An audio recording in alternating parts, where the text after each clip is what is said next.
Alors justement, on va regarder les facteurs de succès. Ce sont les hommes et les femmes. On va quand même dire qu'il y a 6000 personnes qui travaillent au sein du groupe, hein, c'est ça?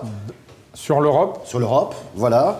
Et au niveau mondial, vous êtes présent dans 140 pays. Juste donner quelques clés comme ça de compréhension, parce que cette transformation a touché beaucoup de monde et qu'il a bien fallu arriver à rendre l'ensemble des collaborateurs, voire des franchisés, à vous suivre dans cette démarche. Et c'est un des facteurs clés, je dirais, de la réussite de ce programme. Et je vous laisse nous le détailler. Alors ça, c'est des sujets qui sont... Ce point est un sujet important, parce que tout ce qu'on se raconte ici, on le fait en univers multiculturel. Et là, ce que je suis en train de vous raconter, vous savez très bien, avec votre expérience qui est la vôtre, qu'on ne raconte pas ça à un Finlandais, à un Espagnol, ou à un Vénézuélien, ou à un Chinois de la même façon. Ils n'écoutent pas les messages de la même façon. Là, ce que j'explique d'une certaine façon, certains vont y trouver de l'humour, il y en a d'autres qui vont dire « il ne me fait pas rire du tout ». Bon, donc vous êtes obligé de vous adapter un petit peu à ce qui se passe. Donc la dimension multiculturelle est extrêmement importante. Et quand on échangeait ensemble, j'avais pris un exemple pour l'illustrer en multiculture. Imaginez-vous une façade. C'est un classique, pour ceux qui travaillent sur la multiculture, c'est un classique. Imaginez une façade avec 3 fenêtres. La maison est en feu. Vous regardez les 3 fenêtres. Fenêtre de gauche, vous avez votre mère. Fenêtre du milieu, vous avez votre épouse ou votre mari. Fenêtre de droite, vous avez votre fille. Et le pompier vient vous voir et vous dit « Écoutez, j'ai une mauvaise nouvelle, c'est que nous ne pouvons sauver qu'une seule personne. Vous devez me dire laquelle. »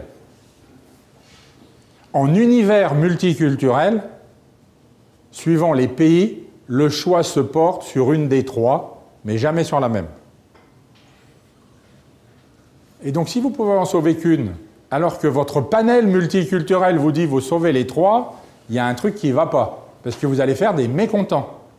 Donc, en gestion multiculturelle, il est important de comprendre où sont les points bloquants dans la transformation suivant les cultures pour adapter votre communication et votre interface. Et je crois que c'est un élément qui est important. Donc là, je vais vous donner, dans ce contexte-là, quelques points. Mais la réponse à cette question, dans quel pays on sauve qui? Ou dans quelle région du monde on sauve qui? Alors ça, c'est... Si on le fait de façon très caricaturale, les pays qu'on va appeler plutôt, on va dire Moyen-Orient, ont la tendance naturelle à sauver leur mère. Pourquoi? Parce qu'on n'en a qu'une, elle est irremplaçable, je peux avoir un autre conjoint et je referai des enfants. C'est assez pragmatique. C'est pas dit de façon aussi brutale, mais globalement, c'est comme ça. Après, vous avez les cultures anglo-saxonnes. Un jour, on marchera sur la Lune. Donc, le futur, c'est la jeunesse. C'est ma fille. Ma mère, elle a bien vécu. C'est entre guillemets pas grave.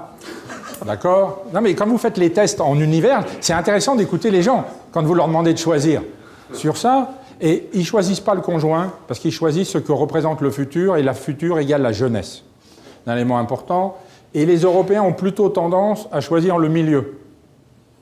Parce que c'est un élément rassurant. C'est un élément rassurant et quand vous le creusez, c'est de dire on aura d'autres enfants si je dois faire le choix. Et puis effectivement, vis-à-vis de ma mère, ben, elle a vécu. Alors quand vous zoomez sur l'Europe, les réponses entre pays nordiques, pays du Sud ou de l'Est ne sont pas tout à fait les mêmes. Si vous faisiez le test avec la Russie il y a encore quelques années, et vous leur demandiez de penser à demain, les Russes vous répondaient toujours la même chose. Ne me demandez pas de penser à demain, j'essaye déjà de survivre et de savoir comment je mange ce soir et demain matin je suis encore en vie. Et l'exemple que vous avez donné est intéressant parce que ça permet aussi, lorsqu'on parle de choses plus axées dans le programme, de mieux comprendre l'attitude et la compréhension de cette stratégie et adapter certainement un discours et adapter certainement une stratégie spécifique pour que ça Alors, passe. ce point-là est vrai, ça implique une chose qui fait partie de mon rôle. C'est 4 jours par semaine, je suis dans un pays. Je ne suis pas ici, moi. Je voyage. Je prêche la bonne parole. Je vais dans les pays. C'est pas on convoque les pays dans une grande assemblée où on va boire un coup, ça va être sympa, vous allez voir, on vous donne le paquet de slides PowerPoint et débrouillez-vous. Là, je suis allé récemment en Italie. L'Italie a réuni les 100 premiers managers de l'Italie. Le patron de l'Italie m'a dit « tu as 3h30, je te mets dans la salle avec eux, tu leur expliques la transformation en termes d'actualisation. » Depuis que je suis arrivé, je le fais tous les ans. 3h30, j'ai pas de transparent, j'ai les 100 Italiens et on discute de la transformation. J'ai 2 paperboards et on est en interaction. Il faut parler le langage de l'autre. Donc il faut démythifier le fait que vous êtes dirigeant et on impose des choses et vous montrer aux gens dans la salle que vous connaissez leurs problématiques quotidiennes et que demain ça va être mieux grâce au plan de transformation. Donc il faut rassurer les gens. Et la transparence est un élément clé en univers multiculturel.